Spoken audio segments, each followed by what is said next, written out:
Upper primary স্কুলৰ ৮৭০০ টকা যিটো গ্ৰেড পে' সেই গ্ৰেড পে' লৈ পেলাই ইতিমধ্যে বাতৰি এটা ওলাই আহিছিলে আৰু এই বিষয়ত অফিচিয়েল যিখন চিঠি আছিলে সেইখন আমি ডিছকাশ্যন কৰিছোঁ এটা ভিডিঅ'ৰ জৰিয়তে।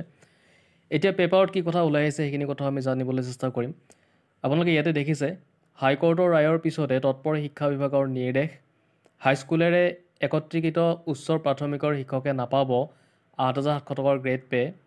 পাই থকা স্নাতক বিজ্ঞানৰ গ্ৰেড পে' সংশ্লিষ্ট শিক্ষকসকলৰ ক্ষেত্ৰত শীঘ্ৰে বন্ধ কৰিবলৈ স্কুল পৰিদৰ্শক নিৰ্দেশ।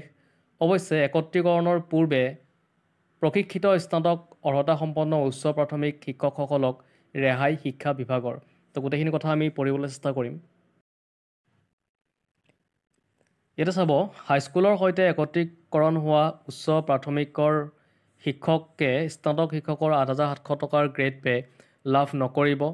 গুৱাহাটী উচ্চ ন্যায়ালয়ৰ ৰায়ৰ পিছত মাধ্যমিক শিক্ষা সঞ্চালকালয়ে এই সন্দৰ্ভত সকলো জিলাৰ বিদ্যালয় পৰিদৰ্শকলৈ এখন পত্ৰ প্ৰেৰণ কৰিছে।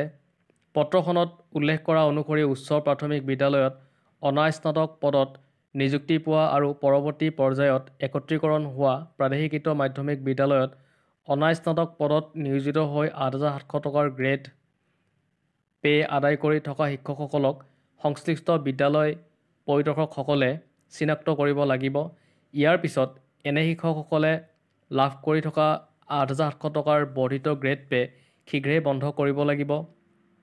আনহাতে একত্ৰীকৰণ হোৱাৰ পূৰ্বে MEMV ছিনিয়ৰ বেছিক স্কুলত কৰ্মৰত প্ৰশিক্ষিত স্নাতক শিক্ষকসকলৰ ক্ষেত্ৰত ৮৭০০ টকাৰ গ্ৰেড পে' বন্ধ কৰাৰ বিষয়টো বিবেচনা নকৰিবলৈ মাধ্যমিক শিক্ষা সঞ্চালকে নিৰ্দেশনাত উল্লেখ কৰিছে। মন কৰিবলগীয়া যে ৮৭০০ টকাৰ গ্ৰেড পে'ৰ বিষয়টোক লৈ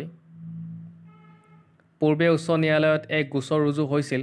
এই গোচৰত ন্যায়ালয়ে একাংশ শিক্ষকে তৰা গোচৰ খাৰিজ কৰে।